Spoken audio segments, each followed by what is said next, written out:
Crafters. It's Jen Evers with Quality Crafts, and I have some stamps here that are not mounted yet, so I'm just going to show you how I decided that I'm going to mount these.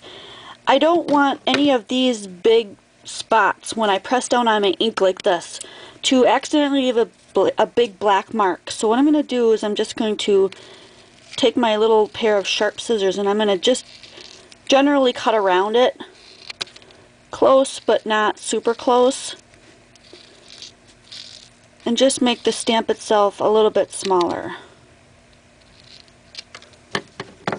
Hey, and then this stuff some people keep to make little dots or little squares or whatever. If you want to use that later, you can. I'm just going to throw mine out. And then you just peel off the backing for the sticky part here and then stick it onto the wood.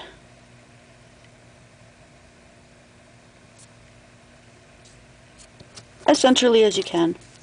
Mine's hanging off just a tad, so I'm going to go ahead and cut off the edges, just so they don't accidentally leave another mark that I don't want. And the whole stamp is intact on there, and that's the one that I want to use today.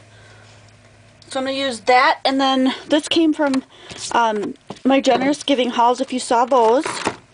And then also this set with the cute little jar. I'm going to use that one today.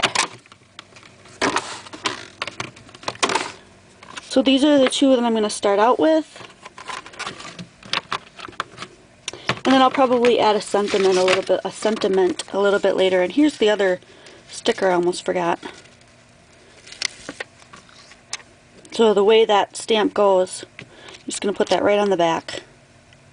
And this is a Stampin' Up! Set.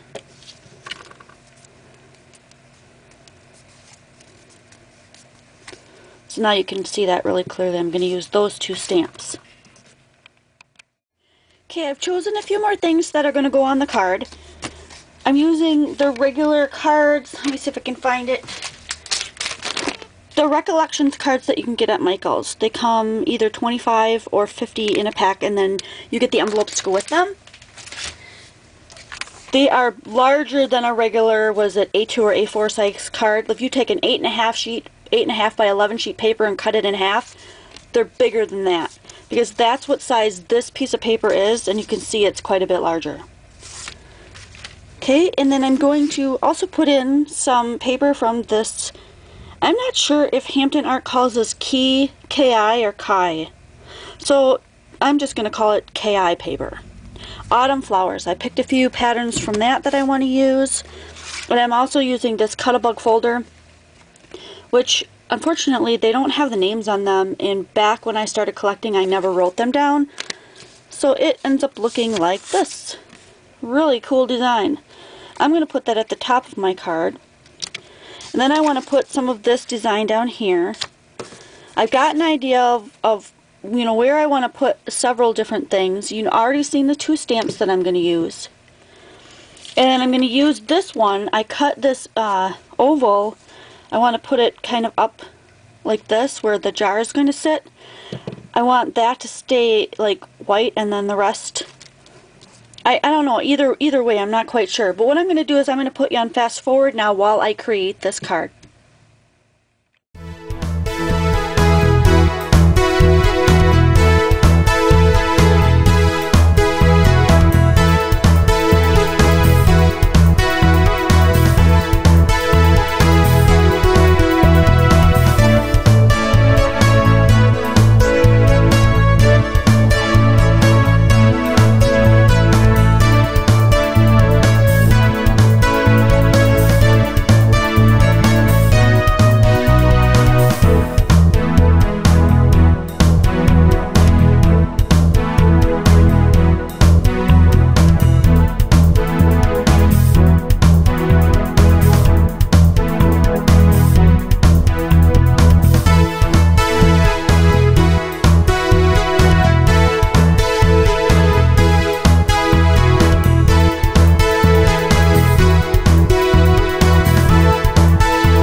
Well, the card is finished.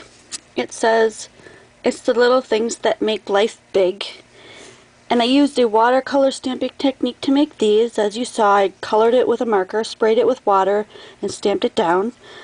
The zig marker I used is drying up, so the glass on the jar that I was actually using UD powder, ultra thick embossing powder, didn't get all the way on there, but it still gives it a glassy look, and it's kind of a bumpy glassy look, so I like that. I left it that way.